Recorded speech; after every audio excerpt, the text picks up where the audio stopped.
Welcome back to the channel. My name is Mike. In this video, I'm going to be unboxing and shooting and reviewing my new everyday carry camera. I'm getting back into Micro Four Thirds. I had a Lumix GX85 for like a week, not even, and now I'm getting into Olympus. Really excited. Without further ado, let's get into it. This is my first time, I think, buying camera stuff on eBay. I'm pretty sure this is my first time. Actually, no, I bought a lens on eBay once before. I bought like a Soviet lens, a Helios 44. Dope lens. They're coming up in popularity now. They're also radioactive. Fun fact, most of them are probably radioactive. Check that out. Did you know that a lot of vintage lenses from the Soviet era are radioactive? Look at this. Oh my gosh. Oh my God, I can't even, I could like fit this, I could fit this in my mouth. I'm not going to, but I feel like I could put this lens, I'm not gonna do it, but I feel like I could put this lens in my mouth. It's so tiny. It's like a triple stuffed Oreo. That's all this is. It's just one little triple stuffed Oreo that takes photos at f2.5, baby. See that light reflect in the glass? Yes! Why is this so erotic to me right now? I'm like, whoo, getting a little chubbed up just looking at this bad boy. Look at that, look at that. Let's do it again. Okay, it's like 2 hours, it's like an hour, maybe two after I recorded that last bit, and the camera is here, so let's open it. I got an Olympus flash. Look at this adorable little, just like the smallest flash that you ever did see, so that's pretty awesome. Now the most important part, the E-M5. Ooh, baby. Man, they said near mint, but they were not kidding. This is clean. Let's put this little lens on and see how big this camera is with the lens. I feel like it's gonna blow my mind. Okay, I haven't shot a single photo with this thing, but seriously, I'm already in love. I mean, look how tiny, how tiny. Yes, I'm terrified that the battery life is gonna give me a headache, but look at the tiny, I mean, just microscopic. It protrudes like just that much, like not even like just. Oh, so I'm gonna shoot this thing for like a week or two, and then I'm gonna come back with some sample photos and I will discuss my thoughts. I will say the first thing that I noticed with this camera as soon as I started holding it is that it's surprisingly comfortable. When you first look at it, you're gonna look at this grip and think that that's not really much to grab onto, which you would be right in thinking that. However, the backside has this nice protruding part that you can sink your thumb into, and when you curl your fingers down onto the grip and you put your thumb there, it kind of lines the camera up, at least for me, on my palm. And the fact that it's kind of got that triangulated support between my palm, the front fingers, and the back thumb, I actually do feel relatively secure with holding this in one hand. And at first glance, I would have thought that it might have felt worse, but this actually doesn't feel, you know, like I'm gonna drop it. Okay, let's turn it on. Ooh, yeah. And look at that, it even came with a little 8 gig card. That's nice. It's free real estate. Much later. All right, so it's like 2 months later now, give or take, and I've been shooting with this thing really consistently. I've brought it along with me and my girlfriend, and we've gone on countless dates, and I've just captured so many fleeting memories with this thing. And I will tell you right now, I am in love.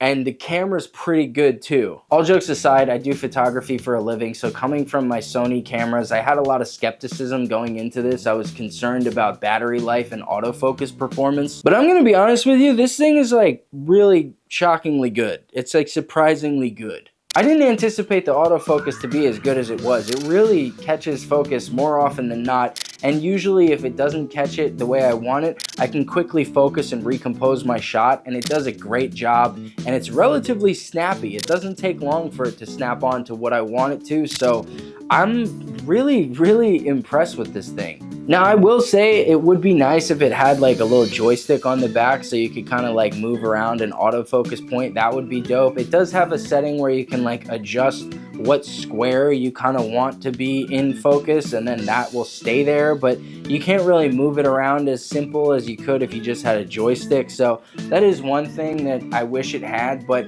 honestly, the autofocus is usually so spot on, and I'm so accustomed to focus and recomposing now that I don't even acknowledge it. I just take the shot and it does what I want it to most of the time. I don't even, in the famous words of Todd Howard, it just works. But now let's talk about the battery life. And I'm going to be honest with you, the battery on this thing is not nearly as bad as I thought it was going to be. I don't shoot a crazy amount when I have this thing out. I'll snap a couple, I'll turn it off. Then when I want something, turn it back on and snap a couple. So I am relatively mindful with the battery, as I think anybody should be when using a camera of this size. But that being said, I felt like the battery life lasted a little longer than I had anticipated, and in a casual day of shooting, I feel like one battery, maybe two, is perfect. Oftentimes I can get away with one battery for a day of casual shooting, and it's no problem at all. So yeah, I grabbed like 3 of these batteries. I got a couple of cheap,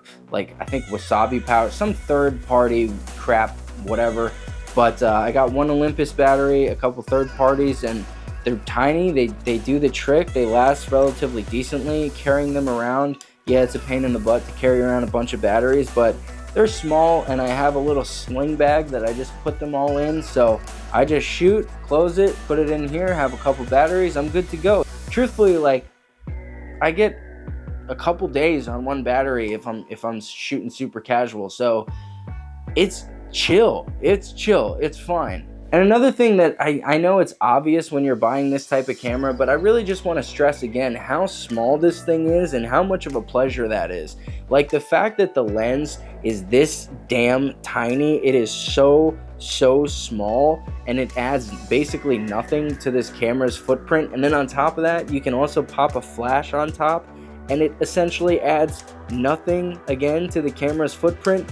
It's kind of remarkable how small this is, and although I like to carry it in a camera bag, you could just put this in your pocket. Like I could just easily put this in my basketball shorts pocket with a flash on it and a lens on it, and it could just sit in my pocket, which is kind of impressive, right? The only place where this camera kind of struggles is in low light. Like if I'm taking photos without a flash and I want to raise them in post, you're going to get a little more noise than you would with something like the Sony cameras that I'm using. But again, that's like a $2,000 body versus a $250 body, $300 body. So yeah, I mean, there's going to be a disparity there, right? But truthfully, I don't think it's that big of a deal. And half the time I'm in dark scenarios, I just pop up with a flash and I get a desired result anyway. So I'm not really concerned for casual stuff for your personal life, everyday carry. I really can't complain about this thing. I brought this thing in the ocean and it got a little bit of water on it. Not a lot of water, but it got a little bit of water and it's fine. I mean, I'm not super concerned about this thing because although it's small, it feels sturdy. It feels like a tank. Like it really is a solid build quality, and I can genuinely appreciate that part of this camera. There is one thing that I don't really appreciate about the camera, and I'm going to be honest with you, this is me really nitpicking, trying to think of things to complain about, but occasionally I go to look at the playback and I want to view it through my viewfinder, and I go to look and it kicks me back out into shooting mode, and that's kind of annoying. But honestly, you might be able to fix that in the menu settings, so leave a comment if you know if I can. I haven't fully looked through every single menu setting and scoured for it or Googled it because I just don't care that much. It's just something that quick happens and I'm like, oh, that was annoying, whatever. Again, it's a nitpick. Like I really don't have major complaints about this camera. For the price, it's absolutely incredible. It's a steal, and I almost don't want to put this video out. I almost want to order a bunch of these things on eBay because I'm nervous that when I put this video out, people are just going to keep talking about this camera over time and it's going to go up in price, because right now, for the price of like $250 to $300 for the body alone, it's a complete steal. It's a complete steal, and if you're looking for an everyday carry camera, I highly recommend this, especially if you're looking just for photo. If you're looking for video, this is also decent. I haven't put it through its paces nearly as much on that. I should, and if you're curious, leave a comment and maybe I can put out a video where I talk about the video specs of this thing. But I mean, the photo capabilities for an everyday carry with the size, the flash, the lenses, the autofocus, the battery life is good enough. Like I just Really, it feels sturdy. I think there's like weather sealing on this as well, right? This is weatherproof. Like, it's really, really good. It's really good. The Olympus OMD E-M5 Mark I is the best everyday carry digital camera, if you ask me. And yeah, I just can't say enough good things about it. I love it so much. Hopefully Kendall or Kylie or whichever one it is doesn't start showing this off, because I don't want the price to go up. Because seriously, for $250 to $300, the technology in this is incredible. I think if this camera came out today, I feel like people would still be relatively impressed in what it's offering, just because it's so sturdy, it's so cheap, it's just such a quality piece of gear, and I love it. Okay, very quickly, you're going to see a bunch of photos of a random Asian family on the screen, and I kind of just want to explain what's about to happen. So I bought this camera, and it came with an SD card. Real estate. And there were a bunch of family photos on it, and I could have deleted them, but I started scrolling through them, and I just found myself feeling somewhat sentimental about like all of these memories and these vacation photos that this family took. And while yes, they probably did save them somewhere, on the off chance that they didn't, or on the off chance that someone stumbles across this and finds value in it, I'm just going to post the photos here because I think legally they're mine. I don't know. They sold me this card with the photos on it, so I bought them. So I think I paid for the photos. So I think they're mine. I don't know. I hope this doesn't come across as like an invasion of privacy, but for some reason, like the photographer and me just wanted to kind of like save these photos. So I'm just putting them together in a little slideshow. So here is a random family's photos from their vacation. Nailed it. Okay, that's the last take. Thank you so much for watching. I love you. See you in the next one.